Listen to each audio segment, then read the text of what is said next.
Dang! Don't worry everybody, there's no cause for concern.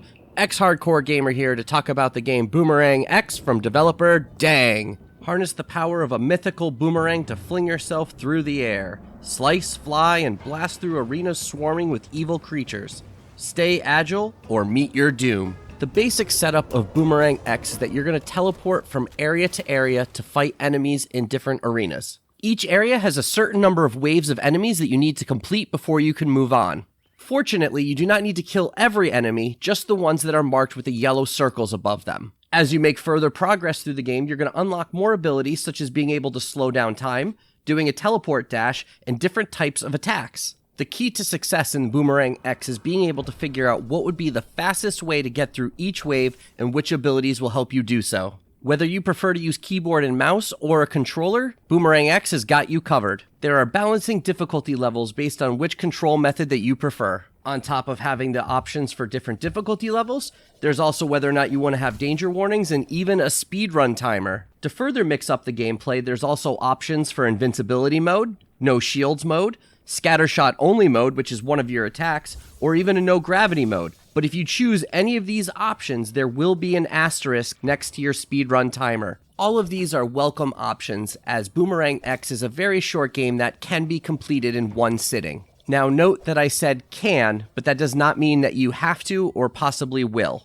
I personally played over multiple game sessions, so it does save your progress, and I found that I was able to put in multiple hours into the game and still not be done with it. Your own personal ability to be able to play the game as well as adapt to the different gameplay mechanics will determine how long it will take you to finish. A perfect example would be my early struggles to try to control my slingshot teleporting move. It is more of a dash move, and it is controlled by hitting the same button as the throw of the boomerang while your boomerang is out in the air. This led to me doing a lot of unintentional teleporting, as I thought I had caught my boomerang already and had not, and therefore was just teleporting around. This ability also leads to one of the other most dreaded downfalls of this game: first-person platforming. Thankfully, this isn't the type of platforming that will lead to a death when you fall down a pit, but more along the lines of trying to get to a different area to fight the enemies. As you get further into the game, the arenas get more complicated, and sometimes there will be enemies that will be at a higher ground level than where you're currently at. This will require you to be able to jump and dash to get there, and sometimes with some very narrow landing spaces. To move away from the negatives, I definitely have plenty of positive things to say about the graphics. I was immediately drawn in by the art style of Boomerang X, as it has a very unique, cartoony look to it that runs flawlessly. While it's not going to be the most detailed game that you've played, it works very well for what the game is trying to pull off. There's plenty of variety to the enemies as well as the levels that you're going to be fighting them in. I looked forward to every time I went to a new area, because then I would get to see a new type of area as well as enemies. The music is very sparse while you are playing, but there is a good reason for this.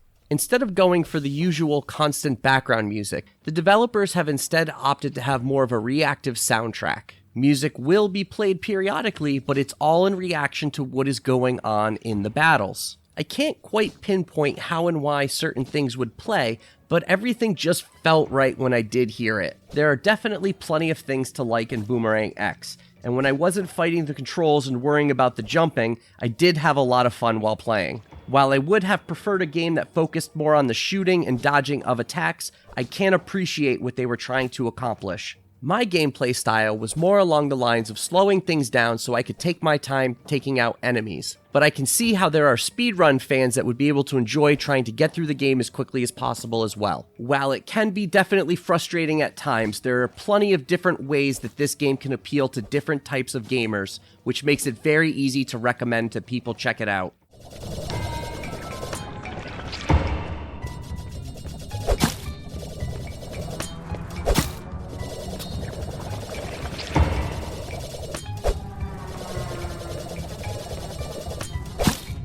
Thank you everyone as always for watching, but I definitely want to take some time to give a shout out to our indie warriors. Mitchell Hall, Kevelo, Bunny, Bill Tcaz, Christian Cruz, Strychnine, Rosie Syntax, Chris Jackson, Nathan Moore, Peach, Adriana Amato, CJR, Falco Lombardi, C. Coyle, Skeptism, Jen Rose, and Julian Kolbus. Thanks again as always for supporting us. We couldn't do this without you, and we are eternally grateful for it.